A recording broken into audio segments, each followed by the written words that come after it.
Ya Rasulullah, di depan ada malaikat Israel mau masuk. Kata Rasulullah, boleh masuk, silahkan. Kemudian malaikat Israel mengucapkan salam, dan setelah mengucapkan salam, malaikat Israel menawarkan, ya Rasulullah, aku disuruh oleh Allah untuk mencabut nyawamu atau membiarkan engkau.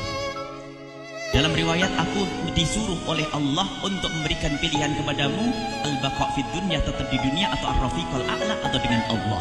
Nabi Muhammad menjawab, ar-rafiqal a'la, dengan Allah. Kemudian setelah itu Nabi Muhammad berdoa agar umatnya selamat. Setelah ada jaminan umatnya selamat, malaikat Israel, sudahlah, cabut nyawaku kalau memang sudah waktuku. Mulailah Nabi Muhammad dicabut nyawa beliau oleh malaikat Israel. Dan di saat Nabi Muhammad mulai dicabut nyawa beliau oleh malaikat Israel, Nabi Muhammad mengatakan, mahadha, apa ini wahai Israel?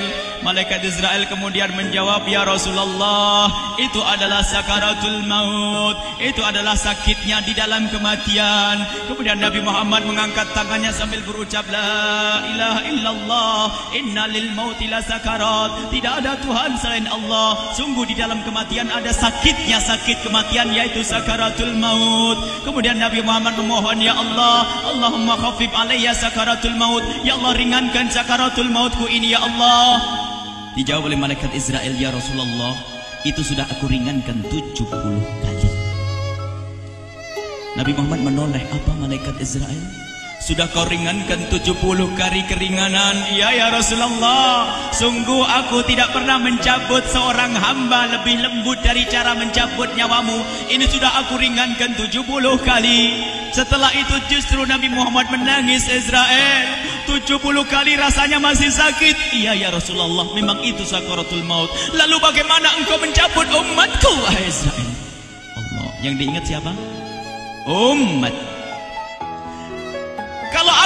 Kalau engkau mencabutku dengan ringan seperti ini masih sakit, bagaimana engkau mencabut umatku, ya Israel? Dijawab oleh malaikat Israel, umatmu manusia biasa, ya aku cabut. Ya Rasulullah, begitu saja. Ya sudah, begitu habis. Nabi Muhammad menangis. Tiba-tiba Nabi Muhammad mengangkat tangan dan memohon kepada Allah, Allah, Allah, inna lil mauti la sakarat, la ilaha illallah, inna lil mauti la sakarat, sungguh di dalam kematian ada sakaratul maut. Allahumma khaffif ala ummati sakarat maut, ya Allah, ringankan dari umatku sakaratul maut, wa thaqqil alayya, dan bebankan kepadaku.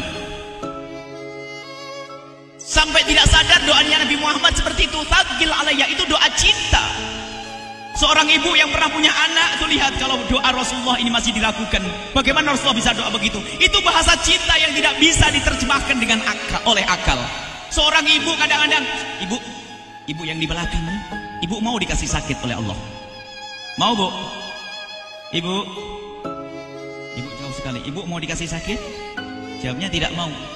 Tapi suatu ketika seorang ibu melihat anaknya sakit, ngomong, sudahlah nak, jangan kamu yang sakit, biar ibu yang sakit. Ada atau tidak? Kenapa ngomong begitu? Itu bahasa cinta itu. Tidak rela kalau anak ini sakit, biar aku saja yang sakit. Itu yang dirasakan Rasulullah.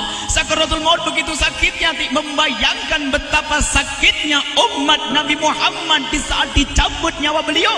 Maka Rasulullah mengatakan, ya Allah, ringankan sakaratul maut dari umatku, bebankan kepadaku saja, ya Allah.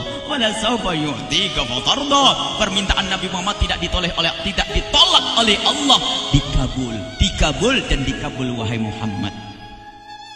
Sallu ala Nabi Muhammad. Dan benar, sakaratul maut kita ditahan oleh Rasulullah, ditanggung oleh Rasulullah, sehingga digambarkan oleh Imam Bukhari di saat Nabi Muhammad dicabut nyawa beliau, Siti Aisyah yang ada di situ. Rasulullah berada di pangkuan Siti Aisyah, yang saat itu Siti Aisyah melihat keringat dingin keluar dari kening Rasulullah. Siti Aisyah tidak pernah melihat keringat keluar seperti itu. Bahkan di saat dipegang kepala Rasulullah, panasnya melebihi dari panasnya orang biasa. Setiap kali ada kain dicelupkan di air, ditempelkan di kening Rasulullah langsung mengering.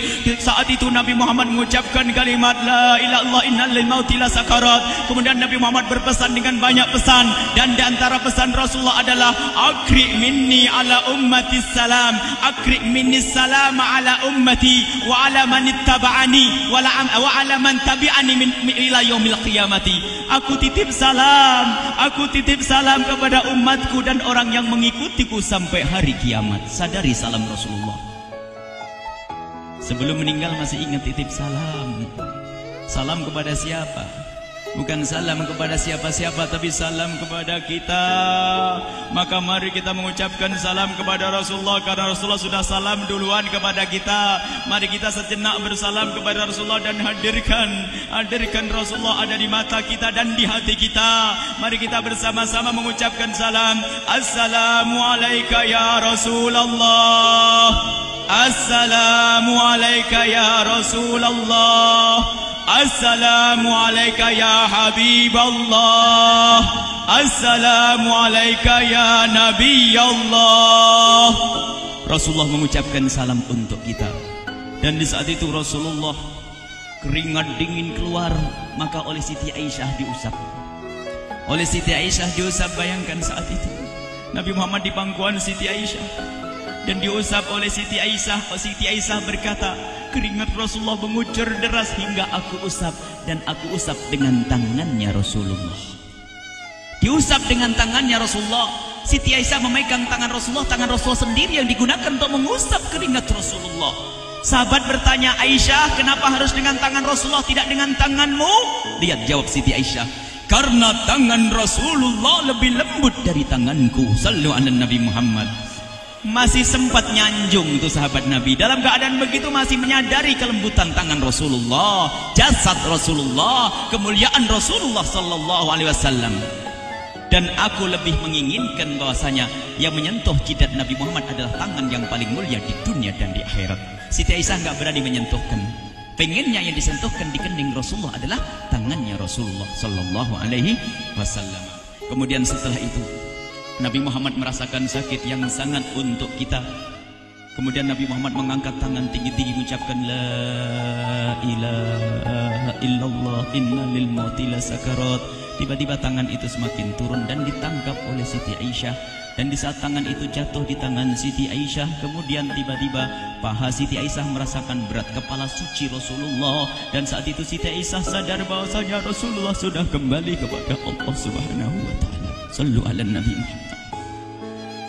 Siti Aisyah bingung di saat melihat seperti itu.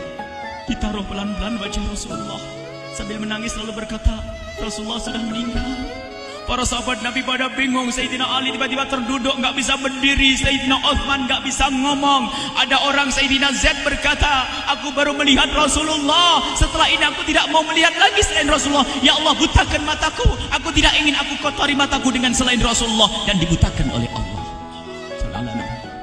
Bermacam-macam kejadian saat itu. Madinah heboh luar biasa dengan meninggalnya Rasulullah sallallahu alaihi wasallam. Dan sungguh meninggalnya Nabi Muhammad adalah menghidupkan hati yang mati kalau orang faham. Tiba-tiba Sayyidina Abu Bakar datang. Setelah Sayyidina Umar mengatakan, siapa yang mengatakan Muhammad meninggal akan aku penggal lehernya. Jangan seperti orang-orang Nabi Muhammad sekarang lagi pergi seperti waktu Musa pergi kepada Tuhannya, kepada Allah, nanti akan kembali kepada kita. Muhammad belum meninggal. Ini adalah karena kecintaan Sayyidina Umar bin Khattab, tidak ingin Nabi Muhammad pergi. Tiba-tiba datang Sayyidina Abu Bakar As-Siddiq lalu masuk ke kamarnya Rasulullah, lalu masuk kepada Rasulullah, kemudian mengecup kening Rasulullah. Dan Sayyidina Abu Bakar berkata, ya Rasulullah, tibta hayyan wa mayyita. Ya Rasulullah, engkau tetap harum dalam keadaan hidup dan harum setelah meninggal dunia. Sallu ala Nabi Muhammad. Hingga sampai setelah hari besoknya meninggal Rasulullah, Senin sore, Selasa malam, Rabu dikubur Rasulullah sallallahu alaihi wasallam.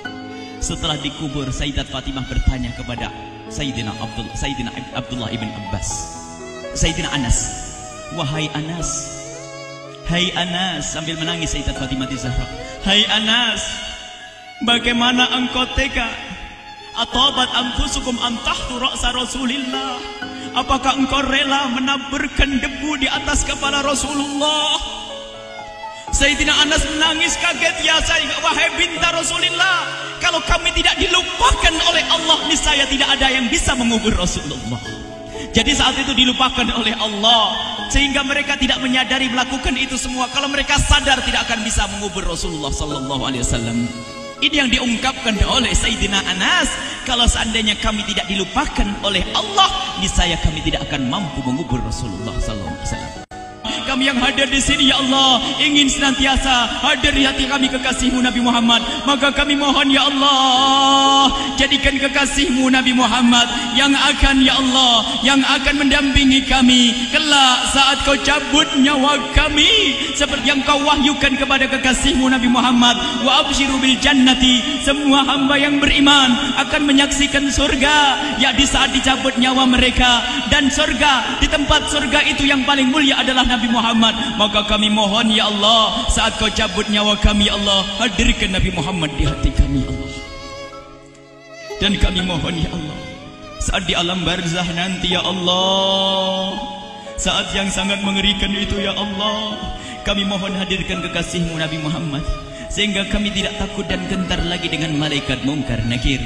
Dan ya Allah, kami mohon di saat di padang mahsyar nanti, ya Allah, hadirkan kekasih-Mu Nabi Muhammad. Jadikanlah kekasih-Mu Nabi Muhammad yang akan menemani kami dan akan membonceng kami, membawa kami ke telaga Kausar.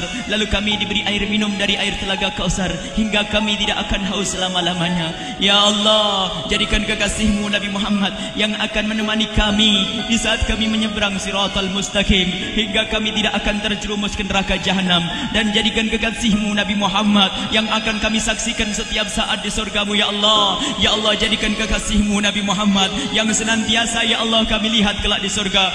Dan jadikan ucapan kami di akhir hayat kami kelak adalah, ya Allah, adalah kalimat agung dan mulia, La ilaha illallah Muhammadur Rasulullah. La ilaha illallah Muhammadur Rasulullah. La ilaha